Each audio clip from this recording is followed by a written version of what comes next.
أربعة من كتب تفصيلها, and 4 books from those books which a person must know in detail, meaning from the revelation sent upon previous prophets alayhimu salatu wassalam.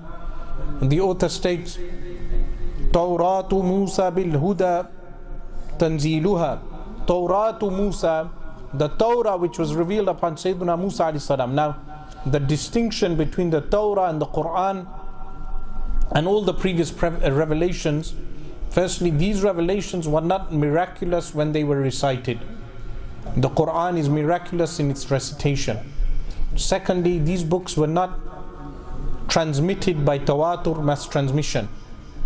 The Quran is transmitted through mass transmission.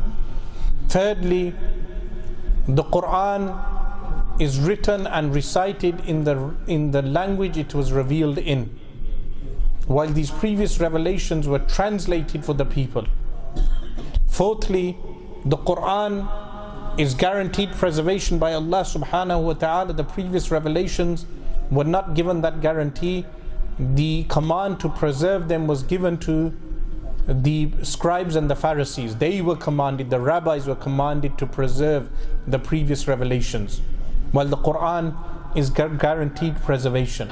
These are a few distinctions, differences between Al-Quranul Kareem and the previous revelations. So the author states, Arba'atun min kutubin tafsiluha, 4 from the books. Tawratu Musa, the Torah. Today it's referred to as the Pentateuch or the Pentateuch, the first 5 books of the Bible. Genesis, Deuteronomy, Leviticus, Exodus, and there's 5 books in the beginning. So Zabur Dawood, and the Zabur, meaning what is translated as the Psalms. Why this is called Zabur is because this book was written on huge pieces of leather. Zabur, the word Zubar is huge things. Like in Surah Al-Kahf, Allah subhanahu wa ta'ala refers to the wall of Dhul Qarnayn alayhi salam, Zubar al-Hadid. Zubar al-Hadid, the blocks of iron were huge. So the word Zubar and Zabur is from the same root word. Why was the Zabur called Zabur? Because it was written down on large parchments, and it was revealed on Dawood alayhi salam. Today the Psalms exists in the Old Testament, but again tampered. Majority of the revelations were tampered. Wa Injilu ala Isa. Injil, the Injil was revealed upon Sayyidina Isa alayhi salam, but what we have today, the New Testament, is accounts that were written after Isa alayhi salam, which may quote parts of the Injil.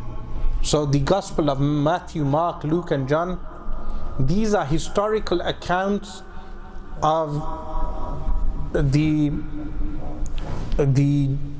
life of Sayyidina Isa alayhi salam while he was on earth. Those accounts sometimes quote some of the Injil. So you have this Bible known as the red letter Bible. If you get that red letter Bible, whatever Isa alayhi salam may state is written in red. Whatever he may state. If you look at that, the New Testament, you will find only segments of the New Testament are actual wording of Isa alayhi salam. That is the actual Injil. So the actual Injil is people quoting Sayyidina Isa alayhi salam. So ala Isa wa furqanun ala khairil mala. And Furqan meaning the criterion. What is Furqan is the Quran. The word Furqan is from faraqa, to distinguish. Why is it called Furqan? Because it makes a distinction between falsehood and truthfulness. Al-Quran al-Kareem. So it was revealed upon the best. Who is the best? Sayyiduna Muhammad sallallahu alayhi wasallam. Wa suhuful khalili. Now 4 books have been mentioned, but then the author mentions Suhuful Khalil. These are the scrolls that were revealed upon Ibrahim alayhi salam. In Surah Sabbih Isma Rabbika al-A'la, at the end, Allah subhanahu wa ta'ala mentions Suhuf Ibrahim wa Musa. The Suhuf, the scrolls of Ibrahim and Musa alayhi salam. So Musa alayhi salam, not only the Torah was revealed, he also scrolls were revealed, suhuf, and upon Ibrahim alayhi salam. But these have not been preserved by those upon Allah, those whom Allah subhanahu wa ta'ala obligated to preserve those scrolls. فيها كلام الحكم العليم. In these scrolls is the speech of Al-Hakam Al-Alim, meaning Allah subhanahu wa ta'ala, the one who is wise and all-knowing. وَكُلُّ مَا أَتَى بِهِ الرَّسُولُ فَحَقُّهُ التَّسْلِيمُ وَالْقَبُولُ. Everything that the Messenger of Allah sallallahu alaihi wasallam brings, فَحَقُّهُ, the right is what? التَّسْلِيمُ وَالْقَبُولُ. At-taslim, acknowledging, and qabul, acceptance. This brings us to a sickness in our day and age. When people hear things that initially they cannot comprehend, they reject the hadith, when in reality there is no contradiction between the judgment of the mind and the ahadith of the Messenger of Allah sallallahu alaihi wasallam. If someone is misunderstanding the ahadith of the Messenger of Allah sallallahu alaihi wasallam, they are only misunderstanding those ahadith not because the ahadith is incorrect, it is because their mind is incorrect. Why? Because when the correct explanation is given, you will realize there is no clash. And this applies to numerous hadiths which I have covered in other lectures, like the hadith that the sun goes under the arsh, the throne of Allah subhanahu wa ta'ala, every day. Some people, they misunderstand the meaning of the hadith, they reject the hadith. Or the hadith which mentions the height of Adam alayhi salam, sittuna dhira, that he is 60 handspans in paradise.